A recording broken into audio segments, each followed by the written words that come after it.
Vocês a história de Macaé. Como a universidade poderia estar articulada com os movimentos sociais que existem lá para pensar essa tecnologia que existiu, que existe, que está lá latente na história, que faz parte da identidade desse povo. E aí, para fechar um pouquinho o nosso papo, que eu acho que já estou quase com 2 minutos, eu queria entender um ponto que é muito importante para a gente na engenharia. O Macaé, a partir da década de 70, começa um processo de industrialização com o petróleo. Esse processo de industrialização, o que a gente vive é uma continuidade desse processo de industrialização. E aí, para entender a história de industrialização, eu fui também tentar entender um outro cara, que chama Celso Furtado, um intelectual muito respeitado, brasileiro, que vai, também controverso, mas que vai dizer, primeiro, antes de entrar nele, a industrialização traz questões para a engenharia. A engenharia se logo se identifica, a industrialização é o primeiro. Né? A industrialização tem a ver com a engenharia, agricultura, pescador, a industrialização, a engenharia logo se identifica. O que o Celso Furtado vai mostrar, que é significativo, é o seguinte: ele vai dizer que ele tinha um encantamento com a industrialização. Que ele, num dado momento histórico, vai dizer assim: olha, a industrialização é a forma de solucionar o projeto de desenvolvimento do país.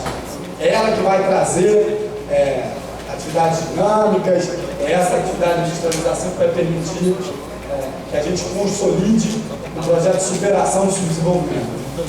E quando ele entra nesse debate, ele fala assim: é preciso uma classe dirigente para tocar essa história. É preciso que a engenharia forme uma classe dirigente capaz de tocar um projeto de industrialização. E aí depois, no livro dele mais recente, ele vai olhar essa história e vai colocar uma questão que é a seguinte: quando já em meados dos anos 60, tomei consciência de que as forças sociais que lutavam pela industrialização não tinham suficiente percepção da gravidade social do país e tendiam a se aliar ao latifundismo e à direita ideológica contra os fantasmas das organizações sindicais nascentes. Compreendi que muitas águas ainda teriam que correr para que emergisse uma sociedade moderna no Brasil. Então, o próprio Celso Furtado, um cara super controverso, não é o caso, se dá conta de que a industrialização não tem capacidade de entender essa realidade social do país. Que essa classe de gente que ele achava que era importante para tocar esse processo, não conseguiu entender uma questão que para ele vai se tornar fundamental, que é essa força da organização de base com um projeto para pautar as questões importantes para o país. Então, aí, o tempo está esgotado, só queria dizer para vocês o seguinte: a nossa contribuição enquanto engenheiros se coloca assim, mas eu tenho a ver com a história de desenvolvimento, né?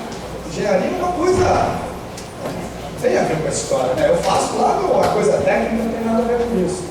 E aí um livro, de novo, sabe, que é super heterodoxo, figuras controversas, você está o Gilberto Freire, que tem um livro chamado Homens, Engenharias e Rumos Sociais, que ele vai dizer que tem 3 tipos de engenharia: uma física, uma social e uma humana.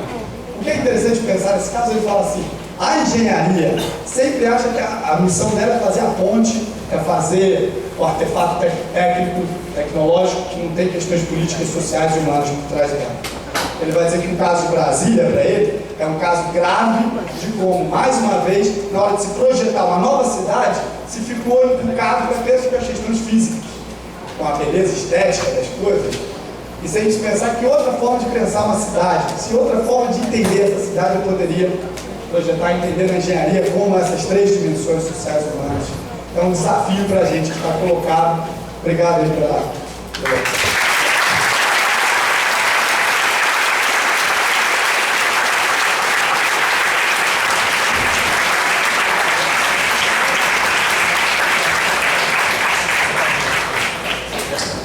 Agradecemos também ao Vicente pela palestra. Agora a gente abre espaço para perguntas, para considerações, tanto para o pessoal da plateia quanto para os palestrantes, se quiserem acrescentar alguma coisa. Pode vir aqui pegar, pode vir na frente pegar o microfone, por favor.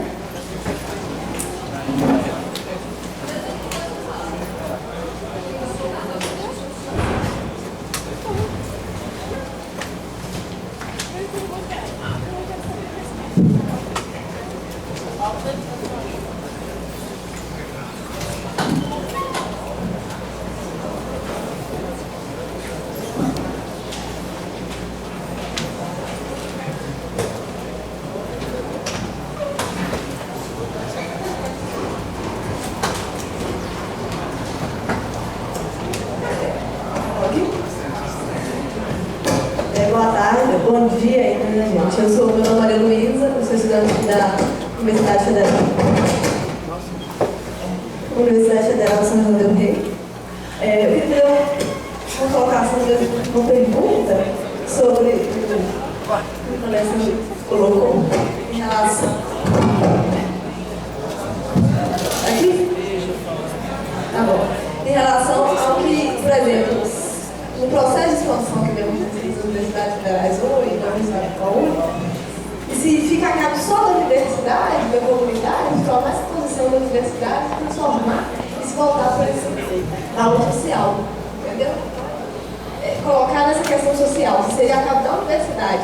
E como é que fica o poder público em abrir essa oportunidade de expansão e se ele também teria condição de alguma forma de não exigir, mas incentivar que essas universidades que estão se interiorizando, então elas precisam que e outra colocação é a questão, como eu falei da São João del Rei, como é que seria a questão da superuniversidade, que está se discutindo em Minas Gerais, como aqui, pode também, como você falou, que um grande processo de reforma do centro e do sul de Minas, que é esse polo de universidade, de discussão, e, mais uma vez, talvez, aqui está, acho que não está, né? Dentro desse processo, aqui não está na superuniversidade, né? De projetos e tal. Como é que seria, se a universidade começou esse debate, também está tendo esse debate com próximo dos alunos, o que seria formar uma instituição em Minas Gerais que vai aglomerar, acho que são 7 universidades, e se tornar, para entrar no rol das maiores universidades do mundo? E o que seria essa busca de entrar para as maiores universidades do mundo, para se tornar, para trazer recursos para ela? Exatamente. Existe agora a gente chama de dirigência, e as universidades vão se juntar. E como elas são interioranas também, estarem justamente com vontade de discutir.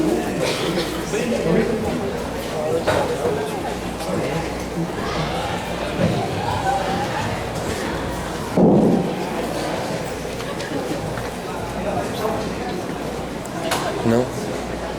Mais uma pergunta?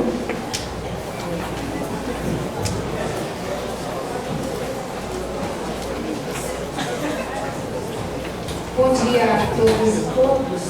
Eu me chamo Vanessa, eu sou professora aqui da universidade também, do curso de Serviço Social. E fico feliz pelo grupo que conseguiu trazer esse evento para cá, com todos os desafios que eles enfrentaram, mas de poder trazer a essa universidade, a esse grupo significativo de estudantes, especialmente se permaneceram até agora, essas questões importantíssimas que foram levantadas aqui. Atualmente eu estou licenciada na universidade, estou fazendo o doutorado eu venho te pegar. Estou discutindo justamente a questão do curso de doutorado em Educação e Inclusão Social, a questão da expansão universitária, expansão e interiorização e o acesso de um novo público universitário a essa universidade, esse oriundo das classes trabalhadoras especialmente. Porque historicamente a universidade ela foi negada às classes populares. E hoje nós estamos passando por um momento que, pela expansão, você tem pelo menos uma ilusão de acesso da classe popular ao ensino superior. Ocorre que, e aí eu gostaria que os professores falassem um pouco sobre isso, ocorre que nós estamos num momento bastante contraditório da nossa história, que é um momento em que, ao mesmo tempo que se valoriza a educação superior, o ensino superior, ao mesmo tempo que se abre mais vagas para a juventude estar acessando, é meta da Política Nacional do Ensino até 2011 que 30% dos jovens de 18 a 24 anos estejam cursando uma faculdade. Isso é um número bastante significativo num país de cerca de 50 milhões de jovens.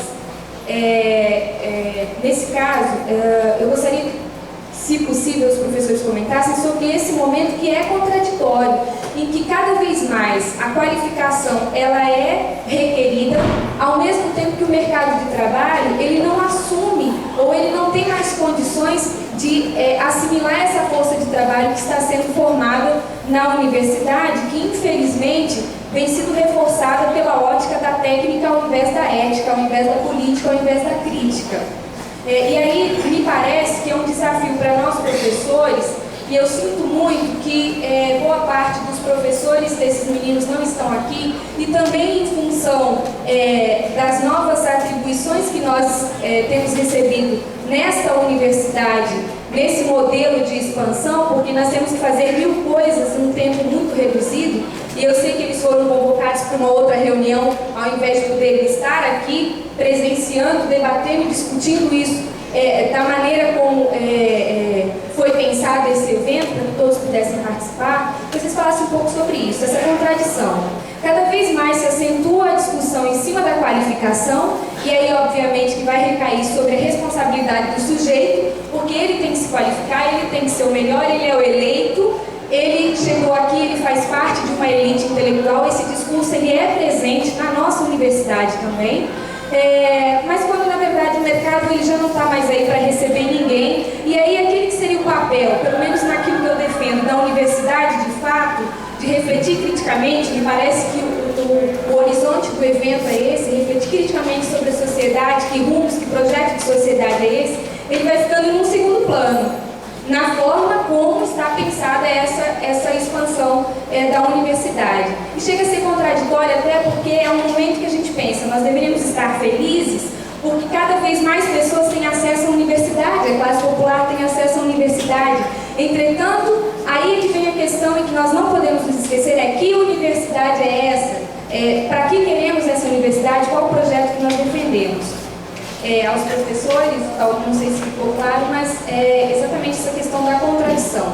E uma leitura aí, eu não sei se ela tem em português, eu sei que ela tem publicação em inglês e alguns artigos que falam a respeito em espanhol, que chama Capitalismo Acadêmico. É uma leitura bastante importante para a gente refletir também sobre a nossa universidade nos dias atuais, esse modelo de expansão voltado muito mais para a técnica e não para a ética. Nossa proposta aqui é fazer um bloco de perguntas, como o horário acabou, ter esse bloco e ter um bloco de respostas. Tá ok? Talvez a gente limitar o número de perguntas, porque se foram 2 idas e vindas, pode ser que avance bastante. Tem os eventos culturais que estão rolando, então prestigiar o povo também que se preparou. Então a proposta é que haja um bloco, né? E vamos ver a demanda aí, se tiver exagerado o pessoal avisa. E quem tiver querendo falar, bem se aproximando aqui para a gente já economizar tempo. Então, bom dia pessoal, me chamo Vitor, vim da UFRN lá de Natal, com o professor Alessandro. Muito que se falou, eu vou resgatar um pouquinho das perguntas das 2 últimas pessoas. Muito se falou dessa expansão da universidade, é o que a gente está conversando aqui, a interiorização da universidade. E aí, cai muito no que o Vicente tocou, e o Leonel também, e o Alessandro em outras conversas. Se a universidade estabelece esse modelo que já é vigente em todo o território nacional, que é um modelo reativo, que, como o Vicente muito bem colocou, ele não está trazendo ideias novas. A universidade vem para continuar o mais do mesmo, não para trazer novas ideias, trazer novos pensadores. E aí a minha pergunta quais as experiências ou quais as visões que os professores estão tendo sobre essa interiorização da universidade? A gente está trazendo mais universidades para trazer mais pensadores, mais pessoas que pensem em sociedade, mais pessoas que pensem em educação, mais pessoas que pensem em um Brasil diferente, ou a gente está trazendo mais universidades para continuar uma expansão que já a gente acredita meio fadada, mas continuar mais do mesmo, né? Então, a pergunta é essa, como é que vocês estão enxergando e quais são as forças que vão mover essa mudança? Vamos esperar a resposta. Fechar com uma perguntinha assim, que a gente vem se colocando lá na UFRJ também, com relação a essas novas universidades. Obviamente que os critérios que já existem para avaliação das universidades são contestáveis e contestados. Mas como vocês veem então a avaliação dessas novas universidades? Que critérios se vão ser os mesmos, se vão precisar criar novos. Eu acho que ela está com um abacaxi bem grande na mão. Antes da resposta, Oi, acho que seria mais para o Leonel, provavelmente, que está aqui também numa universidade nova, entendeu?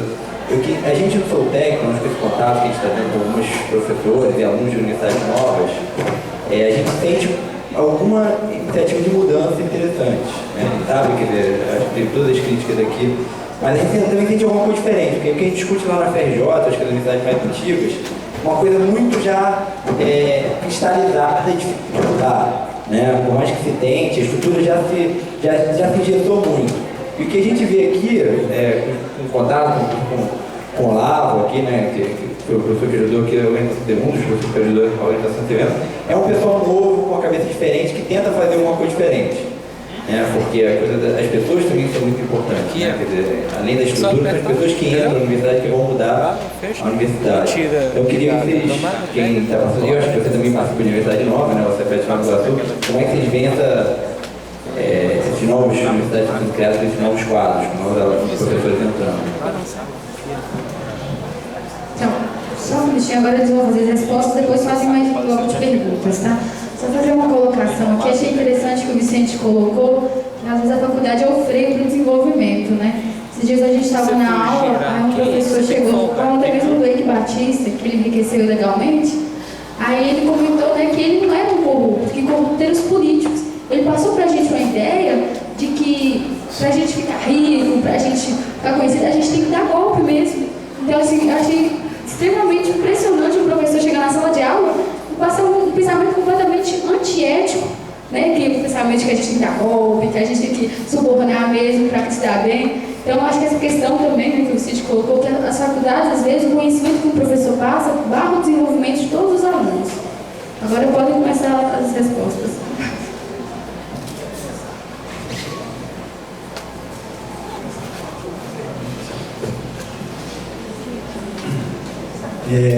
Vou refletir, acho que 3 questões aqui, que eu acho que eu consigo contribuir.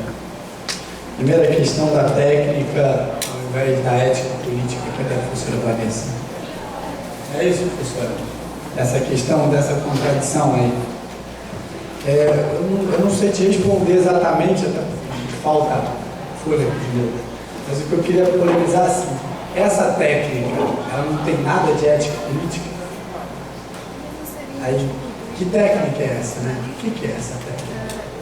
E aí, no debate que a Bruninha colocou na mesa de abertura aqui, né? A tecnologia, ela não é neutra. Assim como a ciência não é neutra. Ela é carregada de valores, de questões.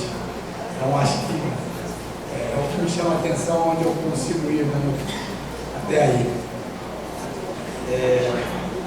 Outra questão é a questão do companheiro da Rio Grande do Norte, o Vitor. Essas possibilidades, né, que se apresentam nesse momento, uns casos interessantes, que assim, que você deve falar.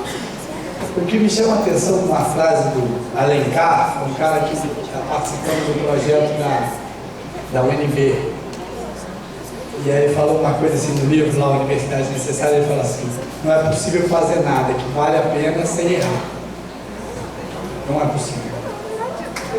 Falou da paixão e da loucura, a fala dele, a Brina, eu acho que essa é mais ou menos a ideia que fica na minha cabeça assim. É preciso que a gente erre, que a gente se dispõe a errar, a inventar um curso totalmente diferente, que a gente faça de errado. Eu, às vezes, invento meus alunos, o engenheiro de produção, às vezes, uma matéria que eu não domino tanto, estou tentando entender melhor, às vezes acontece, né? Eu sou novo, calor, eu entendo dessa história, mas vamos tentar fazer isso junto ali com aqueles empreendimentos populares que estão ali, vamos ver como é que a história vai casar? Eu não sei se eu consigo fazer, vamos lá tentar. O mais fácil é eu pegar o livrão, um manualzão, como é que eu aplico a gestão da qualidade numa grande empresa, e aí eu resumo ele em sala de aula para eles.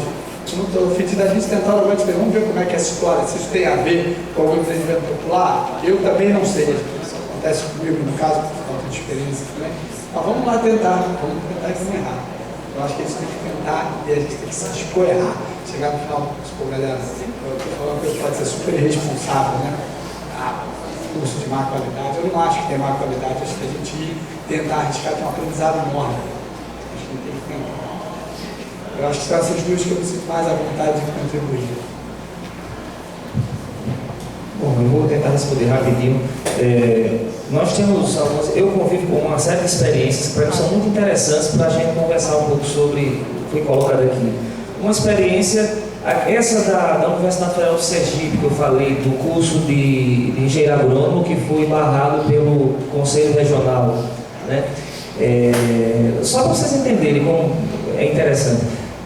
O curso foi pensado, né, foi um curso solicitado pelos movimentos sociais do campo, né, sindicatos, MST, para que a universidade oferecesse esse curso aos os assentados para concorrer a um vestibular específico e se submeter a essa seleção para poder entrar. Muito bem. O argumento do Conselho Regional estava no vestibular. Mas não era o problema, não era o vestibular. O problema, na verdade, era o modelo de engenheiro agrônomo que estava previsto no projeto do curso. Por quê? Porque não sei se como é que vocês convivem com essa realidade, mas lá no meu estado, por exemplo, não é muito diferente da Universidade Federal do Sergipe, a prática profissional do engenheiro agrônomo é mais ou menos o seguinte: ele é contratado pelas várias associações dos assentamentos para que ele possa fazer um acompanhamento de todos os projetos que são desenvolvidos pelas comunidades. Então ele realiza periodicamente, né, viagens e encontros nesses assentamentos para acompanhar, orientar, se reunir, fazer projetos. Às vezes, né, os assentados não sabem fazer projeto, ele vai lá, prepara um projeto, envia para tais e tais órgãos financiadores. Essa prática institui primeiro sempre um distanciamento, porque ele vai ao lugar, né, e o compromisso que ele tem é apenas com aqueles projetos que são produzidos a partir daquele lugar.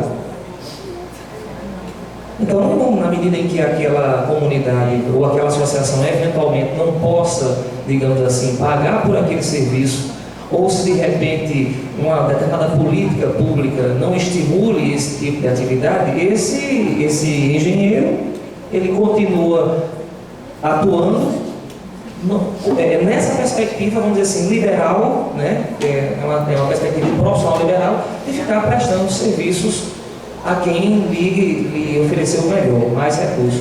Então, se de repente continuar uma política pública de extensão ou de assistência rural, ele deixa de trabalhar nesses projetos para atuar em outros lugares. Então, a perspectiva que esse projeto lá da Universidade Federal do Sergipe aponta é que você tenha, em princípio, né, em cada assentamento, um engenheiro agrônomo que vive lá no lugar, que tem uma relação de vida com o lugar. E é esse camarada que vai receber ou não por esse serviço, a partir de um vínculo que ele tem com aquele lugar, ou até mesmo com aquele entorno. Então já é uma outra lógica do ponto de vista da realização, né, da prática profissional. Tem um outro elemento também. Os currículos dos cursos de engenharia agrônoma, normalmente, né, oferece a possibilidade de você, por exemplo, né, você do formando, né, atuar em grandes empreendimentos rurais. A grande maioria dos currículos foram influenciados pela chamada Revolução Verde, que o professor Leonel colocou aqui. O currículo desse curso lá da Universidade Federal do Sergipe estava montado a partir da perspectiva da agricultura familiar. Era outra lógica. É um outro modo de ver o processo de plantio, de colheita, de trabalho na zona rural. Outra lógica. Então é um outro profissional. É um outro profissional. A partir de articulado a um outro projeto. Perceber isso, né, e perceber o conflito que se deu, que gerou a não aprovação do curso, é o que a gente tem que colocar para pensar, né? Porque quando a gente entra na universidade, o currículo já está pronto, né? Então, nós temos que pensar. Então, e aí já vou responder um pouco a pergunta da outra colega, né? O poder público tem que impor, então, digamos assim, ou tem que estar dando essa direção de sensibilizar a questão social. O poder público, ele é expressão das pressões sociais. Por isso que eu falei que um encontro como esse é um momento político. Nós temos que estar antenados com a dimensão política que ele tem. Ou seja, o poder público ele vai se colocar mais favoravelmente ou não a essa perspectiva, se essa perspectiva for colocada como pressão social. A UFS, lá de Sergipe, provocou o curso porque os movimentos disseram: o UFS, nós queremos um curso de engenharia agronômica de outro jeito. Né? Teve um conflito que não foi exitoso, mas foi possível existir essa discussão, essa pressão, e é isso que inclusive tem orientado outros cursos que foram aprovados em outros lugares. Esse da UFC não aconteceu, mas lá no sul do país, se não me engano, no Paraná, se não me engano, tem um curso desse molde funcionando. Né? Então, é uma questão de luta, né, de pressão social, de disputa política em torno desse conhecimento, desses projetos. E é contraditório porque essas disputas são contraditórias. Né? O mercado, ele se estrutura, ele se organiza caoticamente para receber um modelo de profissional que é pensado pelas empresas que dominam o mercado. Né? Por isso que, muito provavelmente, aquele formando lá da UFC, se o curso tivesse acontecido, não iria conseguir trabalhar, por exemplo, numa grande empresa do agronegócio. Mas aquele formando, né, na engenharia agrônoma, que passou por um currículo que o preparou para o agronegócio, ele não consegue trabalhar direito quando se depara com um assentamento rural. Ele enfrenta dificuldades, né? Como uma nutricionista que eu conheci, né, que na primeira vez que foi fazer uma consulta, chegou uma mulher lá com um filho doente, com fome, ela foi passar uma receita, porque o curso ensinou a ela, né, prepara uma receita com lipídios, não sei o que e tal, aquela coisa toda. Quando ela entregou a receita, a mulher disse: não queria botar nem para comprar um desses itens aí, eu vou fazer o quê? Você está me dando uma receita para me alimentar, mas eu não tenho dinheiro para me alimentar. Aí caiu a ficha para essa criatura, né, recém-formada, que o curso dela não tinha preparado ela para ela estar dando dietas, né, para pessoas que não têm dinheiro para comprar comida. O curso não preparou ela para isso. Preparou ela para atender as bacanas que lá no consultório, tudo bem, aí estava beleza, mas para aquela não funcionava. Então, é contraditório, porque essa nossa sociedade é contraditória, não tem para onde. Né? Agora, qual é o enfrentamento que a gente dá para ela? Né? Aí dentro da universidade a gente tem alguns espaços, fora a gente tem outros, por aí vai.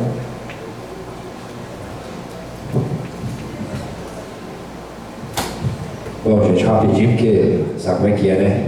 A barriga já tá roncando aqui, né? Olha, a questão da Maria Luísa, da super universidade, Maria Luísa, a gente tem visto falar esse trem aí, né? Nos jornais, a nossa universidade não está nesse pacotão, né? Dessa super, hiper, mega, ultra universidade.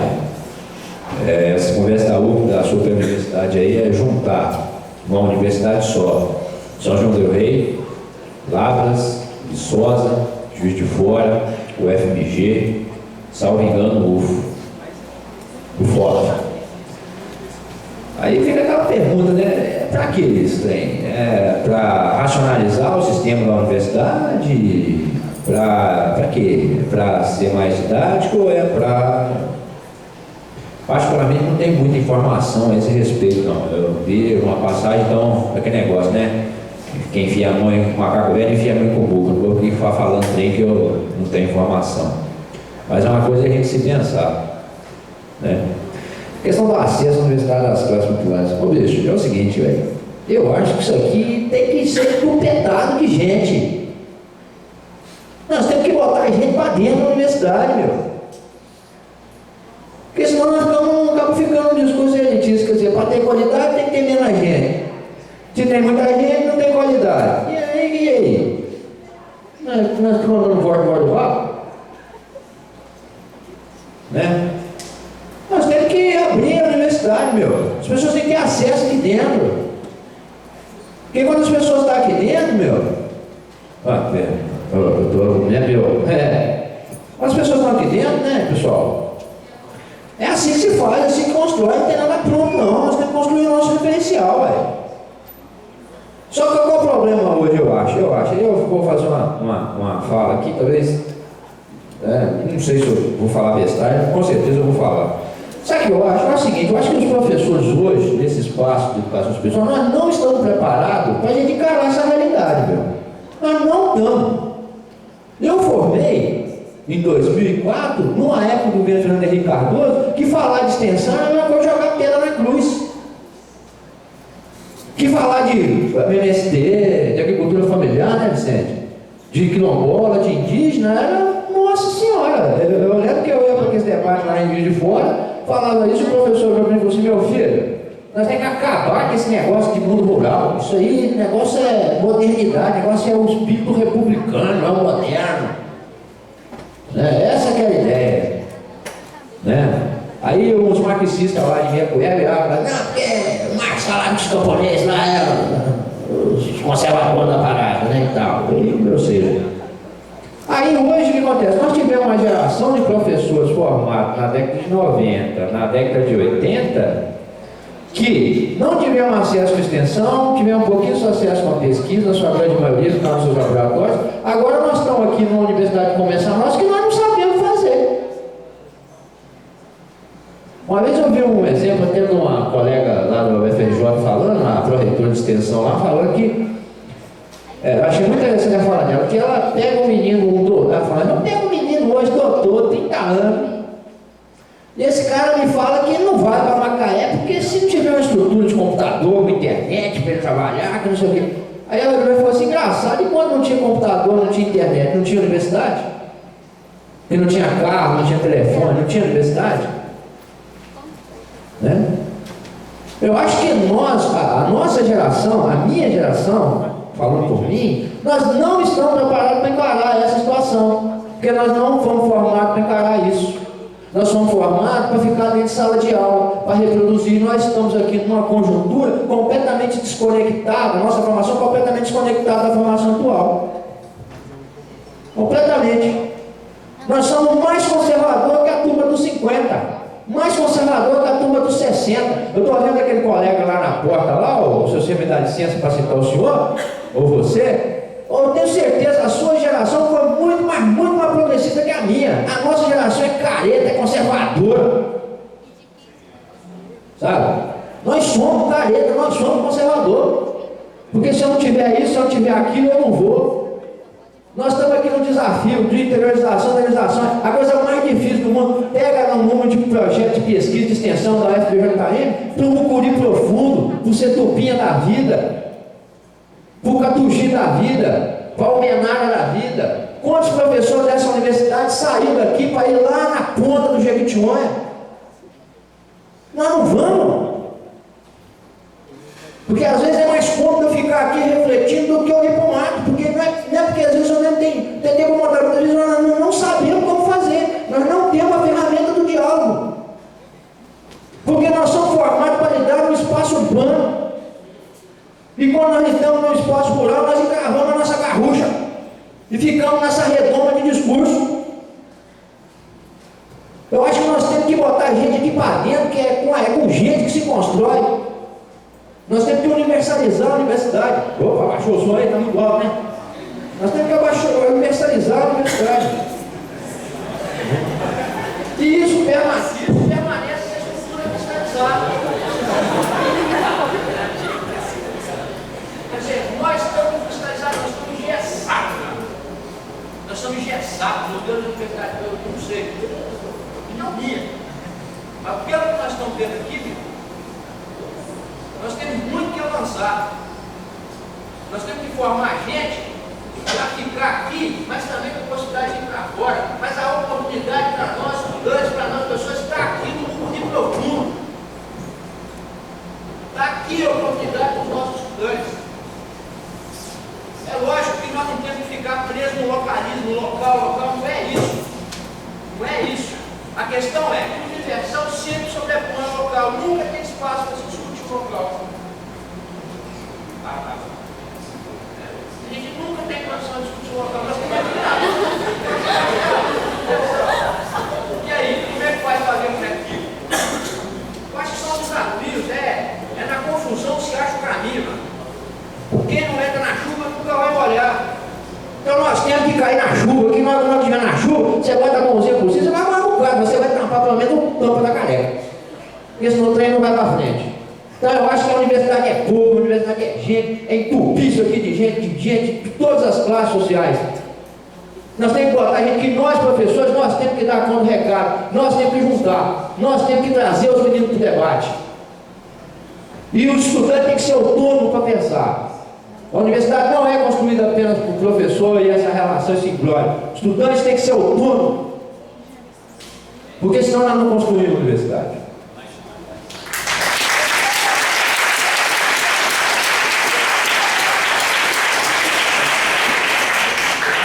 Eu sei que tem um monte de gente que quer fazer pergunta, mas vocês viram que a barriga do professor Leonel está roncando, né? Então, deu um livro. Então, a gente vai finalizar por aqui, só dar um anúncio. A parte da tarde vai ser com grupos de trabalhos e grupos de discussão. E eles vão ocorrer no outro prédio verde, na sala 202, 203, 204, 205 e 206. Vai ser a partir das 14 horas, depois do almoço. E assim, a gente deixa a critério, né? Os temas são educação, o primeiro grupo, o segundo, universidade e sociedade, o terceiro, teoria e prática da economia solidária, o quarto, políticas públicas da economia solidária e o quinto, políticas públicas. Aí fica a critério de vocês qual sala vocês vão querer participar. Bom, muito obrigada pela atenção de todos.